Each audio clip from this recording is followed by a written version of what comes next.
Bonjour! Alors nous, c'est Jen et Victor. Et voici Popeye, le petit chien au grand cœur que nous avons adopté. En juillet 2021, nous avons décidé d'acheter un camping-car. Il s'agit d'un Autostar 491 sur porteur C25 mis en circulation en 1992. Nous l'avons rénové pendant 1 an avec l'aide de notre famille et on est drôlement fiers du résultat. Cet été, on a décidé de faire notre premier road trip. On a pris la direction de l'Espagne et Victor nous a préparé un sacré itinéraire. Malheureusement, au bout d'1 semaine de voyage, un incendie est intervenu dans notre camping-car. On l'a confié à un garage et on a passé quelques jours au camping dans l'espoir de pouvoir le récupérer. Mais ça n'a pas été possible. Du coup, on a été rapatrié en France. Là, on est chez nous et on est en train d'appeler l'assistance pour avoir plus de nouvelles. Ça fait environ 3 semaines qu'on n'a pas eu de nouvelles du camping-car, enfin que le camping-car est toujours en réparation. Et là, on est en attente. Apparemment, le véhicule est prêt, mais ça nous surprend vraiment. C'est un peu chelou parce qu'il est arrivé au garage il y a à peine 1 semaine et là, on nous dit le véhicule est prêt. Et c'est même pas, ils nous l'ont dit pour nous appeler. On les a appelés parce qu'on les harcèle tous les lundis pour savoir comment ça se passe. Et là, on va nous dire le véhicule est prêt. Je suis mitigé quand même. J'y crois moyen. Mais donc là, le garagiste vous a dit qu'il avait réussi à tout réparer et qu'il n'y avait plus de soucis. Ok, bah c'est super ça. Et du coup, pour récupérer le véhicule. Je pense qu'il faudra attendre avant de récupérer le véhicule. Ok, ça marche. Super. Bah écoutez, merci beaucoup et bonne fin de journée. Bon bah voilà. On peut aller boire un coup. Donc on est trop contents, c'est vrai que maintenant le camping-car est réparé. J'espère que c'est vraiment vrai et que c'est pas un truc en bateau quand même. Non, il n'y a pas de raison.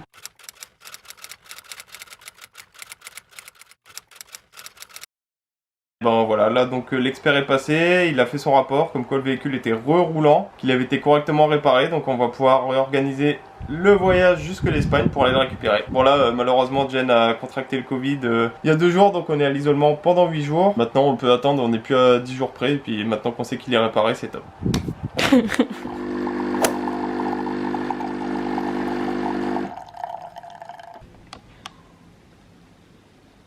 Voilà. Bonjour. Bonjour! On est le lundi 22 août et c'est un grand jour parce qu'on va enfin partir pour aller récupérer le camping-car. Non, on va pas. Victor va récupérer le camping-car et moi Mais je dis je on, travaille. Popeye et moi.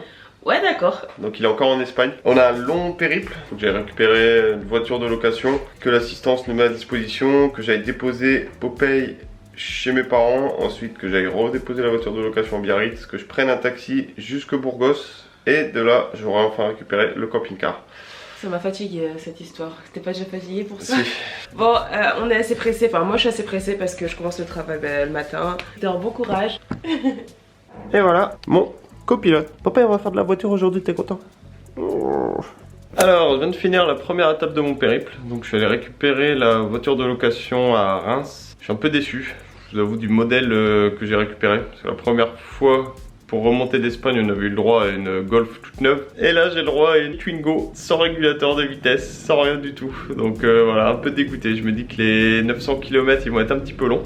On est en place dans notre superbe voiture. Popeye est là, il est couché, c'est bien. C'est parti pour 10 heures de route dans ce bolide. Direction le sud-ouest pour aller déposer Popeye chez mes parents avant que je rende la voiture à Biarritz et qu'un taxi m'amène jusqu'au camping-car à Burgos en Espagne.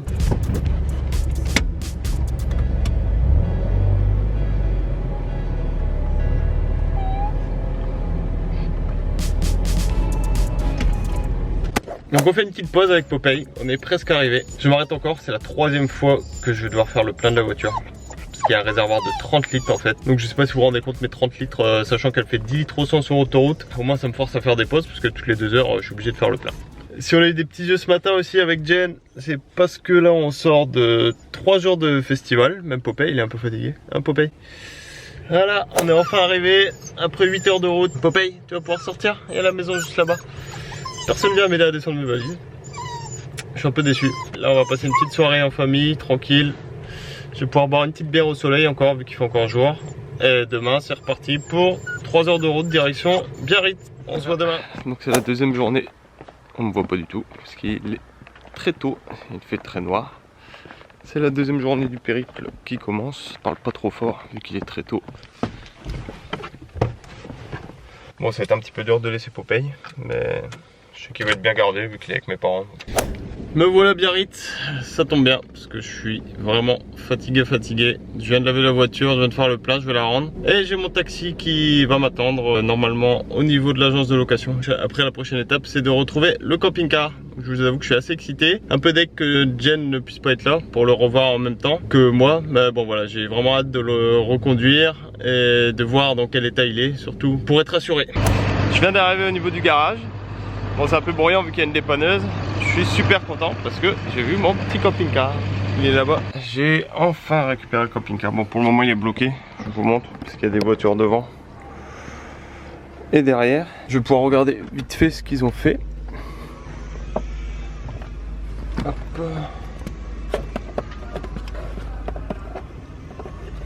Alors, où est-ce que c'est ?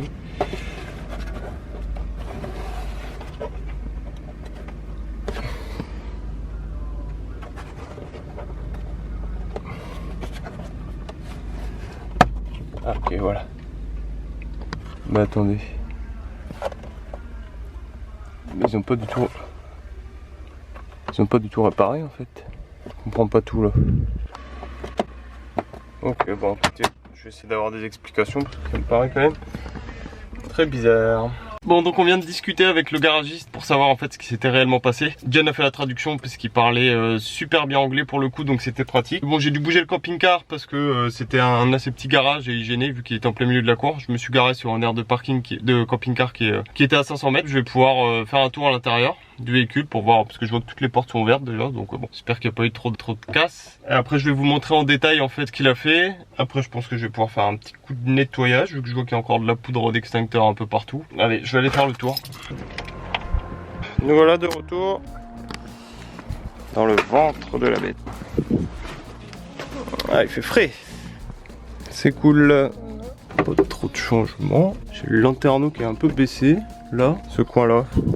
Je vois si la vis elle est bien fixée ou pas. Bon voilà, rien à signaler de spécial. On avait une hantise en fait quand on allait retrouver le camping-car, c'était de savoir si ça allait sentir mauvais ou pas à l'intérieur. Vu qu'il y avait encore de l'eau dans la cuve, au final ça va, il n'y a aucune odeur du tout. Ça sent même plutôt bon, dans la salle de bain aussi. On va faire un tour extérieur du véhicule pour être sûr qu'il n'a pas été abîmé. Pendant toutes les manipulations, à première vue ça n'a pas trop l'air. Enfin ça n'a pas l'air du tout même. Ah si, là un petit peu, mon beau pare-choc que j'avais refait. Bon après... pas très grave non plus. On va aller voir là-haut. Eh ben, très sale. Ça a pris énormément la poussière. Je pense pas que le panneau solaire puisse donner encore beaucoup d'électricité vu comment il est recouvert de poussière. Mais bon, rien à bouger donc c'est top. Notre beau pare-choc avant n'a pas été abîmé. Non bah écoutez, il est nickel ce camping-car.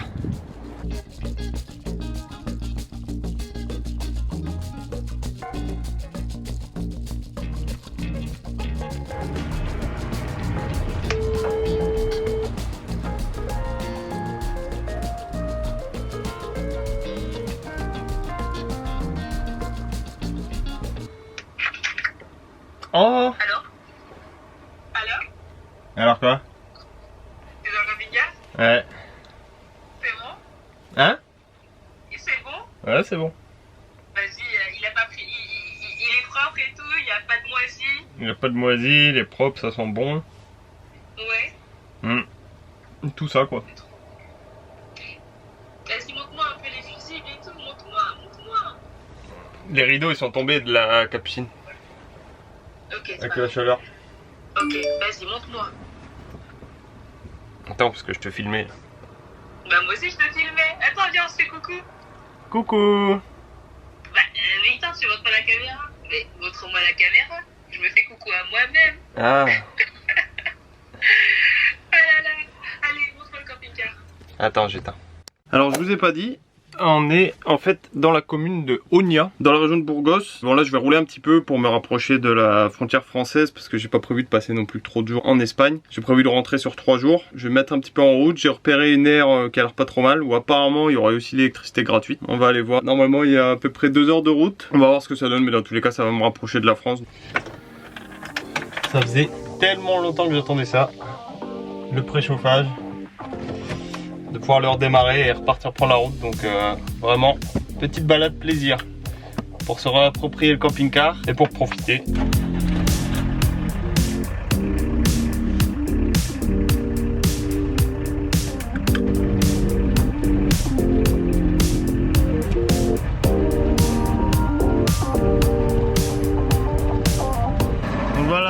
bouchons. C'est la première fois que ça m'arrive sur l'autoroute en plus. Mais en fait je me suis rendu compte que j'ai croisé tous les bus, les équipes de vélo professionnelles, et du coup j'ai regardé s'il n'y avait pas une étape qui passait par ici, du Tour d'Espagne, et il s'avère que si, on est en plein dedans, donc voilà, je pense que c'est pour ça que ça bouchonne. On va prendre notre mal en patience, hein, et puis et attendre. Je me suis arrêté sur une aire pour faire une pause, ça fait plus d'une heure que je conduis là, il y a beaucoup de bouchons. Ça avance vraiment pas beaucoup, donc voilà, je vais faire une pause, je vais aller boire une petite boisson fraîche puisqu'il fait quand même assez chaud. Et en face de moi sur le parking, regardez ce qu'il y a, un petit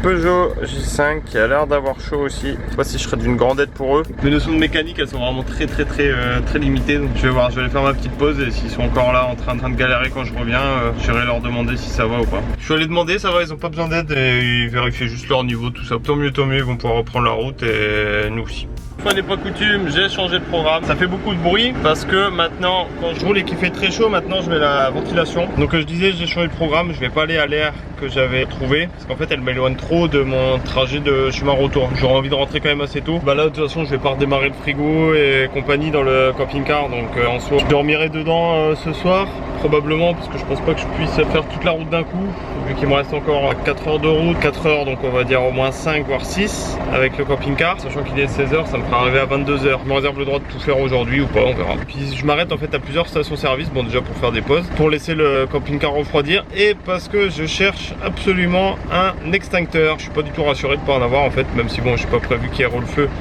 aujourd'hui dans la camping-car. Ils ont tout, les triangles, machin et tout, mais pas d'extincteur, c'est un peu plus rare. À chaque fois que je m'arrête, j'en profite aussi pour regarder si ça chauffe pas. Ici en fait, parce que c'est là que les réparations ont eu lieu. Je préfère vérifier quand même. Puis là comme ça je laisse un peu ouvert. Je pense que c'est plus psychologique qu'autre chose, mais ça me rassure. Donc hélas, pas d'extincteur, no extinctor en estación.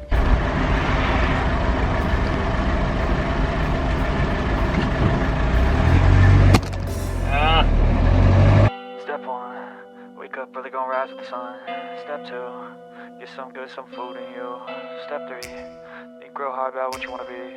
Step 4, everybody just do your thing. Wake up, today's gonna be a good day. Wake up, today's gonna be a good day. Bon, je viens de rentrer, il est 23 h. Au moins Popeye est content de me voir. Bon, au final, je vais laisser à peine une journée. Je vous expliquerai demain comment ça s'est passé la fin. Il y a encore quelques petits soucis à régler.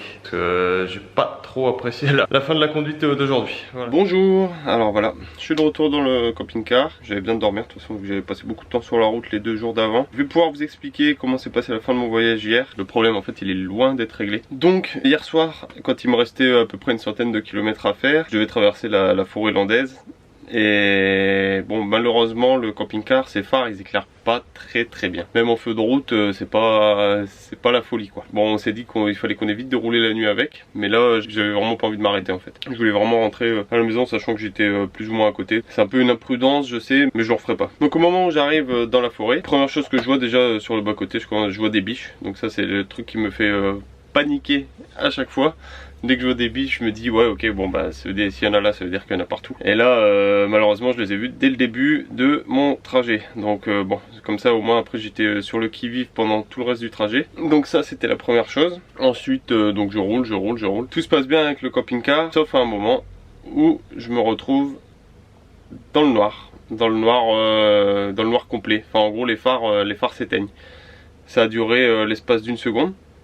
Je sais pas quelle distance on parcourt, mais c'est quand même super dangereux. Enfin, j'ai paniqué, mais bon, voilà, je tenais quand même au volant. Et puis après, les phares se sont rallumés. Au début, je comprenais pas de quoi ça pouvait venir. Et après, quand je suis arrivé à la maison, je pense que j'ai eu plus ou moins une réponse à cette question-là déjà. Quand je suis arrivé et que je me suis garé, j'ai allumé les lumières à l'intérieur du camping-car. Celle-ci, hein, celle-là, et les spots qui sont en dessous des placards. Je les ai allumés pour pouvoir rassembler mes affaires et les ranger. Et à ce moment-là, le ventilateur qui est à l'avant du camping-car, donc sous le capot, en fait il y en a 2. Ces ventilateurs se sont mis en route parce que le moteur avait bien chauffé pendant la route et du coup ils se mettent en route. En fait automatiquement dès que le moteur a trop chaud pour le refroidir. Donc ce qui est une bonne chose. Mais le problème c'est que quand les ventilateurs se sont mis en route, j'ai eu une énorme baisse de tension au niveau des lumières qui sont à l'intérieur de la partie cellule. Donc je pense que c'est exactement ce qui s'était passé quand je roulais. avec mes phares en fait, exactement la même chose. À savoir pourquoi, et là je vais vous montrer en fait plus précisément ce que le garagiste a fait et vous allez voir qu'en fait je pense que c'est pas... Enfin je suis pas expert mais voilà, j'ai l'impression que le travail il a été un peu bâclé malheureusement pour nous et donc les galères vont continuer encore. L'air qui arrive par là, le ventilo en gros il est là. Voilà, c'est ce gros truc là. Alors il y en a un ici, juste là, on voit rien. Et un autre là, voilà, c'est les gros trucs ronds. Et donc ça c'est commandé par le petit fil rouge qui est là, qui envoie l'information en fait comme quoi il faut les activer. Et on a un relais qui est là. Voilà, donc c'est ça un relais. Je découvre aussi en même temps que vous, hein, parce que j'y comprends pas grand chose. Et là on a le coupleur qui permet de recharger la batterie auxiliaire quand on roule. Là je suis de retour à l'intérieur. Je vais vous montrer un peu comment c'est. Bon déjà, bon, ça c'est le petit extincteur qui nous a sauvés, qui est là. Très important hein, d'avoir un extincteur ou plusieurs dans son camping-car. Donc on voit encore les résidus de poudre, c'est pas très propre, je vais nettoyer ça après. Notre problème venait d'ici au niveau de la boîte à gants, donc je vais vous montrer ce qui a été fait pour que vous vous rendiez compte de pourquoi on n'est pas trop content. On a ouvert et voilà ce qu'on a trouvé. Ça c'est après travaux, hein. Faut que vous le compreniez bien. Donc au début moi j'avais même pas vu la différence. J'ai l'impression que la personne n'avait rien fait. Donc il faut savoir ce qui a brûlé. En fait c'est le relais qui concerne le ventilateur de la partie moteur. Donc ce que je vous ai montré sous le capot. Le garagiste nous dit qu'en fait ça aurait surchauffé, que le fusible aurait été mort en fait quoi. Et du coup à force de surchauffer, ça a déclenché un petit incendie. Et donc ce relais, voilà, donc le garagiste l'a enlevé. Forcément vu que ça avait brûlé à cet endroit là en premier, il était vraiment très endommagé. Donc ce fameux relais de ventilateur a été remplacé par ces boîtiers noirs qui contiennent, regardez à l'intérieur, des fusibles. Mais je ne sais pas si vous vous rendez compte la taille que celui-là fait par rapport aux autres. Et déjà au niveau de l'ampérage, celui-là c'est un 70 alors que les autres c'est des 10. Donc 70, je suis pas sûr que ce soit vraiment le plus adapté pour un fusible de ventilateur de voiture. Donc la seule modification concrète qui a été faite en fait c'est ça. C'est que le ventilateur maintenant il est relié au circuit grâce à ces deux fusibles là de 70 et qui remplace le relais. Mais donc là vous pouvez voir par exemple qu'il y a un relais qui était endommagé. Donc je lui ai posé la question de savoir pourquoi il l'avait pas enlevé et il m'a dit qu'il fonctionnait encore. J'ai un peu de mal à y croire parce qu'il est quand même bien attaqué et bien fondu. Franchement je suis un peu déçu. On a attendu quand même plus d'un mois avant de récupérer le camping-car. Je veux dire si c'était pour le récupérer et voir que ça avait été fait comme ça, on aurait demandé à ce que ce soit refait, enfin mieux refait avant de descendre pour le récupérer quoi. On se voit pas repartir en voyage avec l'installation dans cet état, quand même super dangereux quand on a ces phares qui s'éteignent en pleine nuit.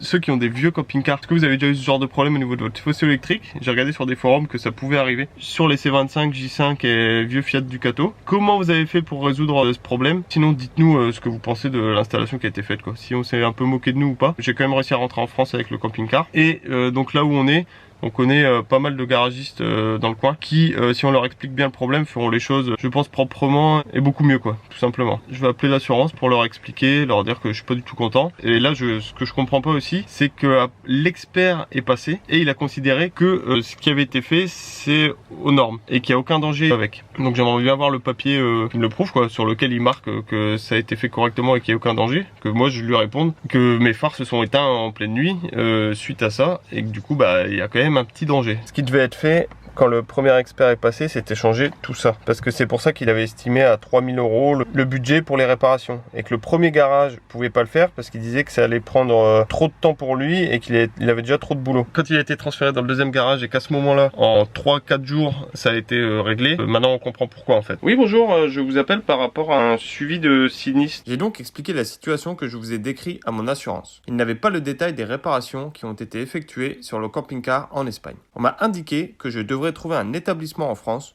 où un expert pourra examiner notre camping-car et analyser les travaux qui ont été réalisés et ce qu'il reste à faire. Excusez-moi, il y a déjà un expert qui est passé là en Espagne. Comme le véhicule est rentré en France, on va faire passer un expert français. Ce que je comprends pas, c'est comment il a pu déclarer qu'en fait le véhicule on pouvait rouler avec et qu'il n'y avait aucun danger. Alors voilà, j'ai eu l'assurance qui est en France, je leur ai expliqué mon problème, la personne a été super sympa et du coup elle va faire venir un expert français dans un nouveau garage qu'on a la possibilité de choisir. Donc ça c'est cool, là faut juste que je trouve un nouveau garage du coup maintenant. Ensuite je donne les coordonnées de ce garage à mon assurance pour que l'expert aille là-bas et constater par lui-même ce qui a été fait, pas fait et ce qu'il faut encore faire. Et voilà, je suis assez content et puis bon il m'a dit que ça pouvait aller assez vite donc il y a un voisin qui est là. dit je suis content parce que j'ai trouvé mon garage. Franchement il a l'air vraiment super bien le mec. On a bien discuté ensemble et il a répondu vraiment à toutes mes questions, tous les doutes que j'avais. Il m'a dit qu'il pourrait s'occuper du problème qu'on a en question. Ensuite j'ai rappelé notre assurance qui m'a dit que c'était bon pour qu'on prenne ce garage là, il n'y a pas de souci, et que je pourrais contacter l'expert pour fixer un rendez-vous pour qu'il puisse voir le véhicule avant le début des travaux. Par contre il y a un sacré délai d'attente puisque le garagiste nous a dit qu'il était débordé. Donc pendant un mois le camping-car va être là, on pourra rien faire dessus. C'est encore un mois de perdu. C'est un peu frustrant. De toute façon on n'a pas forcément trop le choix. Et l'assurance m'a dit aussi qu'en fait que les réparations qui avaient été faites en Espagne, c'est des réparations qui sont dites provisoires. Donc c'était prévu en fait qu'il y aura encore des travaux dessus en France. Et ce qui explique pourquoi ça a été fait comme ça a été fait, un peu à la va-vite. C'est uniquement pour que le véhicule puisse rerouler et qu'on puisse le ramener en France. Pour le coup nous on peut rien y faire à part attendre. On espère que cette vidéo vous aura plu. Si vous avez des questions n'hésitez pas à nous les poser. Donc on vous dit à bientôt pour une prochaine vidéo. Salut!